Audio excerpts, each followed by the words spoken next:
subscribe and hit the bell. In the tranquil town of Crestwood, nestled amidst the undulating hills and verdant forests, resided our family, my beloved wife, Emily, our two cherished children, Sarah and Jack, and myself, John. The clamor of city life had become an incessant backdrop to our existence, igniting within us a yearning for simplicity and serenity that only nature could provide. The notion of unearthing a life intertwined with the rhythms of the natural world led us to a profound decision to relocate to the remote mountains that stood as stoic sentinels on the horizon, casting their benevolent shadow over our aspirations. The choice to embrace this new life was neither trivial nor hasty. It bore the weight of contemplation, as we weighed the uncertainties against the allure of the mountains, the promise of unpolluted mountain air, panoramic landscapes that would imprint themselves on our hearts, and the potential to forge a harmonious existence within nature's embrace. We shared an unshakable belief that by embarking on this mountainous odyssey, we could not only create enduring memories, but also nurture a familial bond that would withstand the tests of time. The onset of spring heralded the commencement of our adventure. Boxes were packed, familiar spaces relinquished, and the allure of the unknown beckoned us forth. The initial weeks were imbued with a sense of novelty as we acclimated to the rustic cabin that now sheltered our dreams.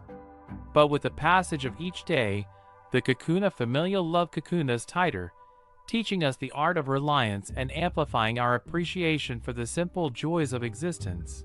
Our days unfolded like chapters in a well-loved story, each one a canvas of exploration as we navigated the trails that meandered through the dense woods. In the process, we educated our children on the nuances of indigenous flora and fauna, their wide eyes absorbing the intricacies of the natural world. We reveled in the vistas that stretched as far as the eye could behold. When the sun dipped beneath the horizon, our evenings around the flickering fire were punctuated by shared stories and whispered dreams beneath the cosmic tapestry of stars above. It was a life born of our collective imagination, one that kindled joy that warmed the very core of our beings. As the tapestry of seasons unfurled, our presence became woven into the intricate fabric of the mountain community. Bonds formed effortlessly between our children and their local peers, while Emily's nurturing spirit found expression in a communal gardening project that breathed life into previously barren earth. I, too, found my role in this close-knit tapestry, extending a hand of support to neighbors and contributing to the well-being of our collective spirit. Yet, as time flowed, a specter of unease began to insinuate itself into our tranquil existence.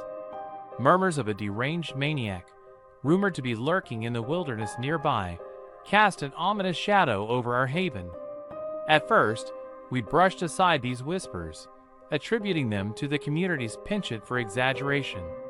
We clung steadfastly to our haven of peace, convinced that such darkness could never find its way to our door.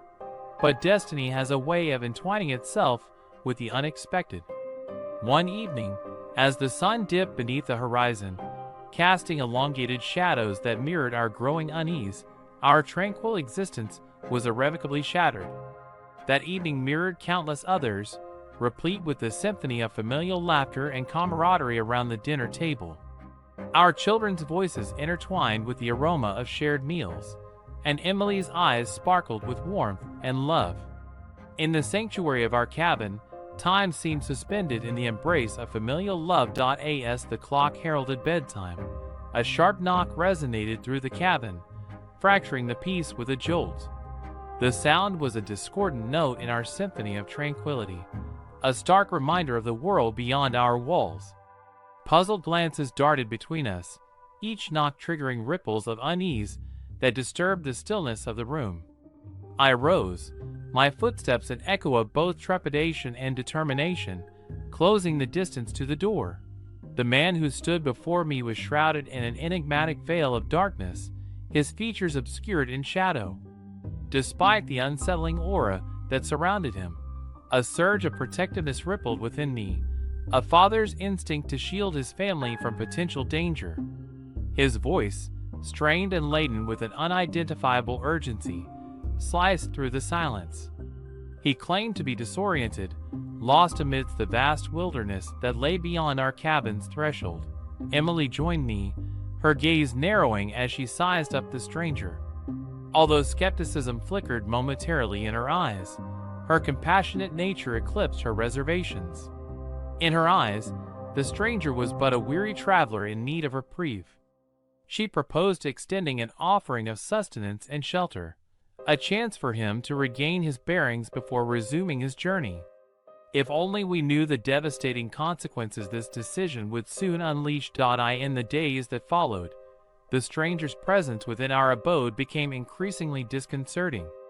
His behavior oscillated between unpredictability and eerie intensity, his gaze oscillating between us with unsettling scrutiny. With the passage of time, his conversations began to mirror a descent into the macabre, meandering into disjointed tales of isolation and fixation. The once familiar cabin now bore an air of unease, the tendrils of trepidation infiltrating the space we once called home. As the hours bled into one another, the stranger's unsettling nature manifested itself with undeniable clarity. His stories grew progressively sinister, the glint of madness gleaming within his eyes. In the quiet corners of our cabin, it became evident the stranger who had crossed our threshold was none other than the very maniac whose name had been whispered in hushed tones throughout our community. Panic surged within me, igniting a primal instinct to shield my family from imminent danger. My movements were instinctual, a desperate urge to usher them to safety. Yet, chaos spiraled forth before I could fully enact my intentions. The maniac lunged forward, a glint of steel betraying his intent. Emily's screams tore through the air, reverberating off the walls in a haunting symphony of defiance and determination. The struggle unfolded in a blur of motion, an agonizingly brief yet torturous encounter that sealed our fate. In that pivotal moment, time seemed to freeze. The sanctuary we had fashioned within the mountains was ruptured, replaced by a nightmare that would forever stain our collective memory. The maniac's chilling laughter reverberated through the cabin, mingling with the horrified cries of my children as they bore witness to an unimaginable horror. I fought with every fiber of my being, a father's resolve pitted against an all-consuming malevolence. Yet, the maniac's madness was an implacable force, driven by an insatiable darkness that defied reason. The battle raged as ferociously as it had ignited, leaving an eerie silence in its wake. My family lay before me, their lives stolen in a fleeting breath. As dawn's fingers painted the sky with hues of rose and gold, the weight of the tragedy settled upon me like a shroud. The cabin, once a sanctuary of love and warmth, now stood as a grim testament to the horrors that had transpired within its walls. A haunting emptiness pervaded every corner, the weight of grief and guilt bearing down upon my spirit. In the days that followed, the community rallied around me, offering solace in their shared empathy. Their presence served as a glimmer of light in the midst of an all-encompassing darkness. However, no amount of compassion could obliterate the images seared into my mind, the memories of that fateful night etched into the very fabric of my being. Eventually, the maniac was apprehended, a semblance of justice amidst the heart-wrenching void he had left in his wake. Now, as I stand amidst the mountains that once held the promise of renewal, I am a solitary figure entwined with the echoes of my shattered existence. The wind's whispers through the trees carry remnants of laughter and love, a haunting reminder of times that have slipped through the fingers of time. I traverse a world forever transmuted, shaped by the choices that led us here and the inexplicable tragedy that ensued. The mountains, once symbols of hope and rebirth, now stand as solemn witnesses to the anguish that courses through my veins. The seasons continue their eternal dance, yet the scars of that fateful night remain unhealed, etching a permanent reminder of life's fragility and the chilling darkness that can reside even in the most picturesque landscapes. As the years weave their tapestry, I find solace in preserving the memories we crafted and the legacy that my family left behind. Their laughter, dreams, and unwavering love remain etched in my heart, guiding me through the labyrinth of grief. As the sun sits behind the mountains, casting long shadows across the land, I find myself whispering my words of love and longing to the wind. The mountains, though marred by tragedy, remain a testament to the resilience of the human spirit. Each step I take is a tribute to the unbreakable bonds we forged, a testament to the love that once thrived within these sacred spaces. The scars may linger, but they are also a reminder that even in the face of darkness, there remains a glimmer of light, a spark of hope that persists amidst the shadows.